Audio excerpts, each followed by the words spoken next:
प्रश्न नंबर 4.2 का प्रश्न नंबर 1 का चौथा प्रश्न है ये।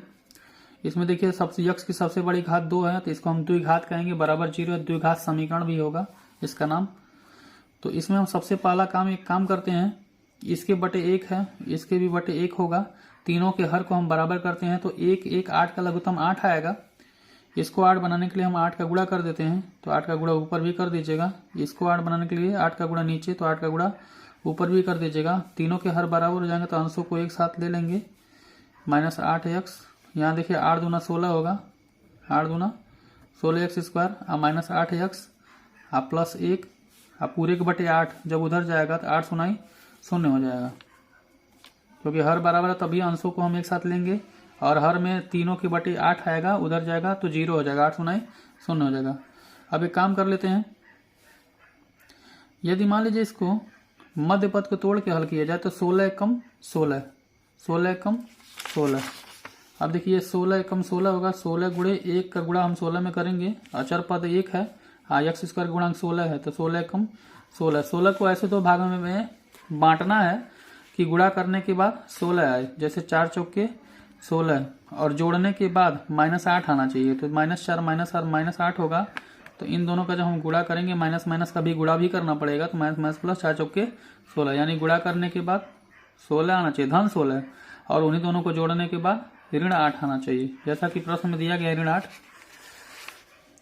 तो इसको हम लिख सकते हैं, इम्प्लाई का साइन देंगे यहाँ पे, इट इज इम्प्लाइज दैट कि left hand side is equal to right hand side. तो 16x स्क्वायर -8x के जगह पे लिखेंगे -4x और यहाँ पे +1 बराबर 0। जोड़ा बना लेते हैं, जोड़ा बनाते हैं। जोड़ा में देखिए 4x कॉमन होगा, तो 4x जब निकालेंगे यहाँ से, तो 4x गुणे 4x, 4 चौके 16 होता है, तो यहाँ 4x बचेगा, यहाँ पे -1 बचेगा। इन दोनों में से -1 कॉमन लेंगे, क्योंकि कुछ कॉमन नहीं है तो माइनस यहाँ पे तो माइनस कर दिए, 1 कॉमन लिए, तो यहाँ पे बचेगा धन 4x, क्योंकि माइनस निकाल चुके हैं। यहाँ से एक माइनस निकालेंगे, दूसरा माइनस बच जाएगा, क्योंकि दो माइनस से मिलकर प्लस बना होता है। तो एक माइनस निकाल लिए दोनों में से, तो यहाँ पे एक माइनस बचेगा और 1 के साथ बचेगा, क्योंकि 1 गुणे 1 होता है, तो 1 निकालेंगे तो 1 बचेगा, बराबर 0। यानी ऐसा ना सोचिएगा कि यहाँ पे 1 है तो 1 निकालने तो 0 हो जाएगा, 0 नहीं होगा, क्योंकि हमें गुणे के रूप में निकालना होता है, घटाने के रूप में नहीं। यहाँ पे देखिए अब 2 पद हो गया, इन पूरे में 2 पद, एक पद ये, एक पद ये, क्योंकि ये एक पद ये माइनस दूसरा पद ये, तो दोनों में फिर से कॉमन है 4x - 1, तो यहाँ पे बचा 4x और यहाँ पे -1 बराबर 0। कहेंगे जब 4x - 1 बराबर 0, तो 4x बराबर 1 उधर जाएगा धन 1, x बराबर, ये देखिए भाई 4x - 1 बराबर 0, तो 4x बराबर 1, तो x बराबर हो जाएगा 1/4, इनके बीच में गुणा इधर आएगा भाग हो जाएगा। इसी प्रकार यहाँ पे भी कहेंगे जब 4x - 1 बराबर 0, तो 4x बराबर 1 उधर जाएगा धन 1, x बराबर हो जाएगा 1/4। कहेंगे अतः दोनों के एक ही मूल होंगे, एक समान मूल होंगे, x बराबर 1/4 अकामा 1/4।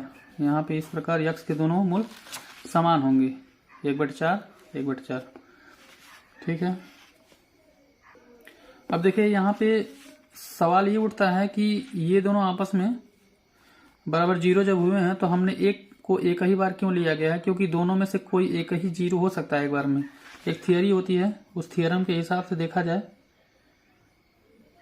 तो थियरम में ये कहा गया है कि जब a.b बराबर 0 है तो या तो जब a बराबर 0 होगा तो b बराबर 0 नहीं होगा, और या तो b बराबर 0 तो a बराबर 0 नहीं होगा। इस केस में मतलब दोनों में से कोई एक ही 0 एक बार में हो सकता है, दोनों एक साथ 0 नहीं हो सकते। मतलब a अगर 0 के बराबर है तो b 0 नहीं होगा, और यदि b 0 के बराबर है तो a 0 नहीं होगा। अर्थात सेंस क्या है यहाँ पे, सेंस ये है कि a के जगह अगर 0 लिखा जाए तो b ऐसे ही रहेगा तो 0 आया होगा, और नहीं तो b के जगह 0 लिखा जाए तो ये 0 आएगा। यानी दोनों में से कोई एक ही 0 हो सकता है। अर्थात सेंस ये है कि दोनों 0 नहीं हो सकते, यानी दोनों 0 नहीं हो सकते। ये कहने का मतलब है कि दोनों एक साथ 0 नहीं हो सकते। सेंस यही है कि दोनों एक साथ 0 नहीं हो सकते, मतलब दोनों में से कोई एक ही 0 हो सकता है।